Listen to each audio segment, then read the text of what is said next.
오늘 NBS 여론조사가 나오는 날이었습니다. 여론조사에 대해서 약간의 상식을 말씀드리자면 대한민국의 여론조사 기관들이 꽤 많을 겁니다. 수백 개가 넘겠죠. 그중에서 ARS를 하는 기관들은 뭐 인원이 5명도 안 되는 기관들도 있고 5명에서 10명 사이에 있는 기관들도 있고요. 전화 면접을 중심으로 하는 기관들이 이제 수십 명에서 100명이 넘는 회사도 있을 겁니다. 그중에서 이제 가장 역사와 전통이 있는 큰 기관들이 몇 개가 있죠.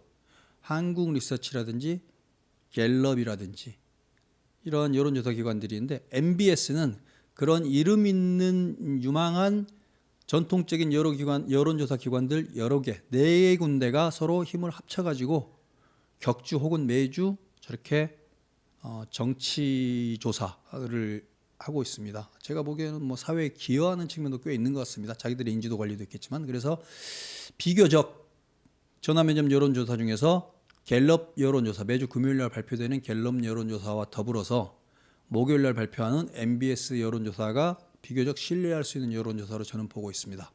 그리고 이 조사 방식은 전화 면접 여론조사입니다. 그리고 여러분들이 언론을 통해서 전화 면접 CATI 방식이라는 말, CATI라는 방식을 들었을 건데요. 그거 별거 아닙니다. CATI 방식이라고 해서 무슨 새로운 방식은 아니고요. 그 앞에 컴퓨터가 있고 그 컴퓨터에서 전화번호가 저절로 나오고 컴퓨터가 저절로 전화를 걸어주는 거고요. 전화 면접원은 헤드셋 쓰고 있고 컴퓨터가 걸어주는 전화에 전화를 걸어가지고 클릭해가지고 저기 상대방이 답한 거를 그대로 입력하는 겁니다. 컴퓨터 어시스티드, 그게 CA입니다. 컴퓨터 어시스티드 텔레폰 인터뷰잉, 컴퓨터가 도와주는 전화 면접입니다. 그래서 전화 면접 방식으로 조사를 한 거고요. 뭐 이런 것까지 다 아셔야 되는지는 모르겠습니다만 아무튼 그걸 했고, 제가 지금 이 말씀을 드린 건 현재 우리가 가장 믿을 수 있는 조사 결과 2가지가 갤럽과 MBS가 아니겠는가라고 생각하고 있다는 말씀을 드리는 겁니다. 그중에서 이게 오늘 발표된 MBS입니다. MBS 여론조사에서 국민의힘의 지지율이 35%가 나오고 민주당의 지지율이 33%가 나왔습니다. 그 지난 6개월의 추세를 보여주는데요. 12월에 가장 여야가 많이 벌어졌을 때는 어디까지 벌었습니까? 39대 26. 한 13, 14% 정도 여당이 떨어진 적도 있었는데 지금 오히려 여당이 2% 위쪽으로 올라가 버렸죠. 근데 이 지지도, 정당 지지도가 그냥 아무것도 아닌 것 같지만 매우 제가 보기에는 심각한 함의를 내포하고 있다고 생각해서 일부러 이거를 올렸습니다. 민주당이 오차범위 안에서, 통계학적으로는 동률이죠. 여당에게 약간 밀리는구나, 통계학적 동률이지만 국민의힘의 민주당이 약간 밀리는구나, 그냥 이걸로 해석이 끝나는 게 아니고 지역을 한번 보면요, 민주당이 앞서고 있는 지역이, 그러니까 서울, 인천, 경기, 대전, 세종, 충청 뭐 이렇게 저렇게 했을 때 민주당이 앞서고 있는 지역이 딱 한 군데 있습니다. 호남. 전국 여론조사를 국직간 광역별로 나눠놓고 봤을 때 7대 광역인가, 서울, 인천, 경기, 대세충, 호남, 경북 TK, PK, 강원, 제주 했을 때 7개로 나눴을 때 호남을 제외하고 나머지 지역에서는 오차범위 안이기도 하고 오차범위 바깥이기도 합니다만 전부 국민의힘이 지지도가 앞서고 있습니다. 이거 되게 심각한 이야기입니다. 심지어 서울과 경기도에서도 국민의힘이 더 앞서는 결과가 나왔습니다. 왜 이런 걸까요? 단순히 2%고 순간적인 그거라고 말하는 게 아니라 제가 보기에는 이거 매우 민주당 심각하게 받아들여야 됩니다. 전국에서, 호남을 제외한 전국에서 단 0.1%라도 민주당이 뒤지고 있다라는 사실입니다. 왜 이렇게 돼버렸을까요? 민주당의 지지는 호남으로 그냥 위축되는 건가요? 그건 너무 확대 해석입니다. 실제로는 서울, 경기 충청 이쪽에서는 오차범위 안에 들어 있습니다. 물론 여당이 약간 앞서고는 있습니다만 지금 여론이 이런 상황입니다. 지금 그래서 민주당은 더 이상 이제 현실 부정은 못하죠. 여론을 뒤지고 있는데 뒤지고 있는 추세가 뭐 특별한 자기들은 지금 이유 파악도 못하고 있잖아요. 제가 이유는 계속 말씀드렸지만 근데 심각한 건 뭐 호남을 제외한 모든 지역에서 다 뒤지고 있다라는 게 더 심각한 겁니다. 이건 극복할 방법이 마땅치가 않습니다. 특정 지역에 집중 몰빵한다고 해서 되는 게 아니거든요. 이렇게 되면 이거를 보여드린 겁니다.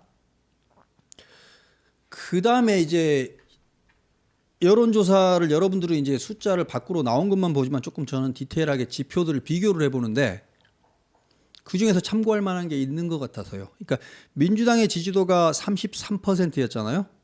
그런데 그 지지하는 대권 후보 이름을 물어봤을 때 이재명 28%가 나왔습니다. 그리고 주목할 만한 거는 김문수 13, 홍준표 8, 오세훈 6, 한동훈 6, 우원식 3, 김동연 3. 그리고 그 뒤에 뭐 2% 있고 뭐 안철수 2, 아마 김경수 1, 뭐 대충 이 정도 나왔지 싶습니다. 그 여당 후보와 야당 후보 숫자를 합쳐보면 합쳐가지고 지지율을 내보면 뭐 그렇게 의미 있는 숫자는 아닙니다만 약간 여당 후보들을 전체 합친 숫자가 약간 더 많습니다. 이재명 28%인데 절대 이재명이 안심할 수 없는 숫자입니다. 근데 다만 이제 그나마 민주당이 조금 위안을 얻을 수 있는 건 그거겠죠. 다행히 저쪽에 리딩 히터가 김문수 13이구나. 김문수 후보는 어제 제가 말씀드렸다시피 확장성이 약간 의심스럽다고 했잖아요. 수도권에서 물론 지금은 수도권에서도 잘 나오고 있습니다만 그건 조금 민주당에는 위안이 될 수는 있겠습니다만 이재명은 자신 당의 정당 지지도인 33%에도 약 한 5%가 못 미치고 있고 그 다음에 민주당 후보를 찍겠습니까? 여당 후보를 찍겠습니까? 해서 민주당 후보를 찍겠다가 36%입니다. 민주당 후보를 찍겠다는 게 36인데 이재명을 찍겠다는 28이면 8% 정도 차이가 나죠? 그 정도의 숫자가 날아가 버리는 겁니다. 이재명의 경쟁력이 정당 경쟁력보다 없는 겁니다. 민주당 후보로서 의당 갖춰야 될 경쟁력을 다 먹고 있지 못한 거죠. 그 다음에 이재명 본인의 지지도만을 놓고 봤을 때 과거하고 달라진 지표들이 있어서 참고하자고 가져왔습니다. 호남에서 원래 이재명의 개인 지지도는 53%포인트일 수가 53%일 수가 없습니다. 60, 70 그 정도 넘게 나와야 맞습니다. 근데 호남에서 53%밖에 나오지 않고 있습니다. 그 다음에 민주당 지지층 중에서 67%가 나왔습니다. 민주당 지지층은 예를 들면 전당대회 때 이재명을 찍었던 게 80몇 %잖아요. 민주당 지지층에서도 당연히 70, 80이 나와야 되는데 67%밖에 나오지 않고 있습니다. 그러니까 한 30%가 넘는 사람들이 이재명에 대해서 유보를 하고 있는 겁니다. 민주당 지지층을 말하는 겁니다. 그 다음에 진보라고 본인의 주관적 정치 성향을 밝힌 사람들 중에서도 61%만 이재명을 지지하고 있습니다. 이건 무슨 말이냐면 대통령이 되기 위해서는 먼저 집토끼를 잡고 그 다음에 산토끼를 잡으러 가야 됩니다. 즉 자기 진영 투표를 결집시키고 그 다음에 그 중도를 잡으러 가는 거죠. 그런데 이재명은 지금 산토끼 잡으러 가기 전에 집토끼가 지금 도망가고 있는 겁니다. 집토끼라 할 만한 호남과 민주당 지지층에서 그리고 진보층에서 균열이 보이고 있는 겁니다. 아니 이거 제가 지어낸 이야기가 아닙니다. 제 여론조사의 숫자가 보여주고 있는 겁니다. 호남에서 53%, 민주당 지지층에서 67%, 진보에서 61% 이재명 지지가요. 이거는 명백하게 숫자가 보여주는 건데요. 이재명 지지도가 얼마 전하고는 다르게 핵심 지지층에서 균열 양상이 나타나고 있다라는 것을 보여주는 숫자입니다. 이제 이거는 이걸 이 뉴스를 어떻게 받아들여야 될지는 모르겠는데 이미 뭐 이재명 당대표 주변에도 여론조사를 잘 읽는 선수들이 많이 있을 거니까 이런 것들을 아마 예민하게 받아들여야 될 거라고 생각합니다. 원래 집토끼 단속을 하고 그 다음에 산토끼를 잡으러 가는데 지금 보니까 집토끼가 도망가고 있다는 상황이 이렇게 숫자로 나오잖아요. 이건 되게 예민하게 반응해야 됩니다. 이 부분을 예민하게 반응하시기 바라고요. 그런다고 달라지겠습니까만 원칙을 못 바꿀 테니까. 이렇게 나온 이유가 뭐라고 그랬죠? 뭐 여러 가지가 있었잖아요. 카톡 계엄령 같은 거, 카톡 계엄령 같은 거 잘못됐고, 이재명이 재판을 제때 받지 않고 미꾸라지처럼 도망 다니는 것. 그 다음에 이재명은요, 민주당은요라는 말을 들어도 될 만큼 내로남불을 반복하는 것. 국민을 상대로 호소하고 설득하는 게 아니라 윽박 지르고 내 편을 들어라라고 그냥 강박하는 것. 국민들을 협박하고 있죠.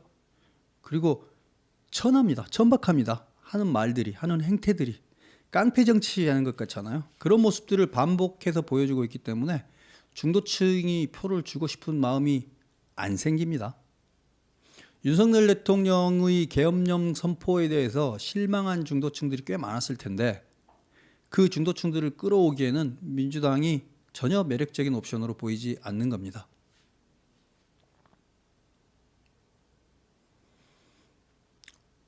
조금 더 디테일하게 숫자를 보여드리자면 민주당 후보 지지와 이재명 지지의 격차를 보자고요. 민주당 후보를 찍겠다가 36%인데 실제로 이재명을 찍은 사람은 28%. 서울 지역에서만 보면 서울에서 민주당 후보 35%, 이재명을 찍겠다 27%. 가장 큰 지자체인 경기 인천에서는 민주당 후보를 찍겠다가 39%인데 이재명은 30밖에 못 먹고 있습니다. 호남에서도 민주당 후보를 찍겠다가 58인데 이재명 53이면 호남은 뭐 많이 하고 있네요. 그러니까 이런 것들을 보더라도 이재명이 민주당 지지를 압도적으로 먹고 있던 시절하고는 조금 달라졌다. 이재명 본인으로서는 집토끼가 분열 양상이 나오고 있다는 사실을 매우 아프게 받아들여야 되는 겁니다.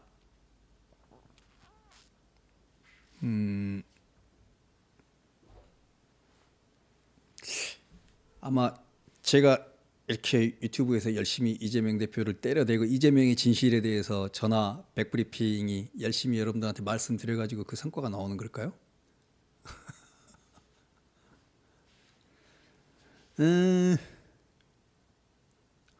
소피님, 호남은 아직도 저러네요.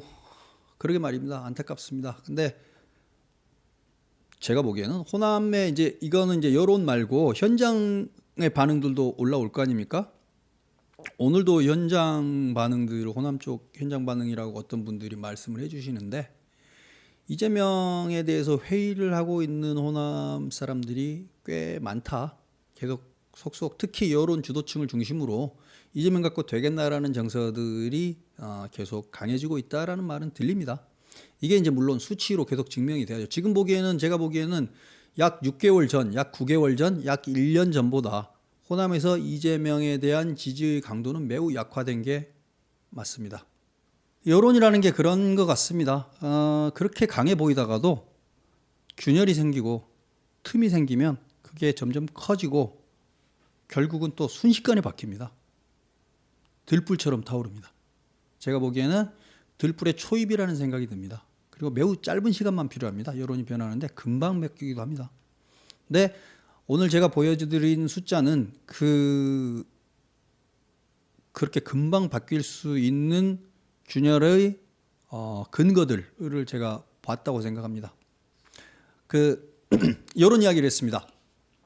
그래서 민주당은 최근의 여론조사 결과들을 유심히 살펴보시기 바랍니다. 갤럽도 분석했을 것이고 MBS도 분석했을 건데요. 제가 보기에는 이재명 지지세에 분명히 균열이 가고 있다. 산토끼를 노릴 때가 아니라 집토끼부터인데 집토끼 결집을 이재명으로 뭉쳐라만 가지고 될 때는 아닌 것 같다. 정신 좀 차려야 된다. 그리고 흔들리고 있는 것이 호남을 제외한 전국에서 정당 지지도가 민주당이 동률이거나 뒤처지는 결과로 나왔다. 이 부분 어떻게 할 거냐. 이건 전체적인 총괄적인 문제라는 걸 드러내는 거다. 민주당의 대국민 접근 전략 자체를 재검토해야 될 시간이다. 지금처럼 강경 일변도 윽박지르기 일변도로 가서는 아마 민주당은 재미 보기 힘들 거다. 뭐 이런 말씀을 드리는 겁니다. 물론 국민의힘이 그렇다고 국민의힘이 뭐 대단히 무슨 뭐가 없죠. 그렇다는 게 문제긴 한데. 그렇습니다. 이런 이야기를 한 거예요. 일단은 제가 드린 말씀의 골자는 그거였습니다. 이재명과 민주당이 지금 사면 초가 비슷하게 돼버렸습니다. 실제로는 지금 전국을 주도하는 세력이거든요. 전국을 주도하고 있죠. 실제로는. 무지막지한 힘을 가지고 전국을 주도하는 것 같은데 묘하게도 지금 가장 쫓기는 정치 세력이 되는 것 같습니다.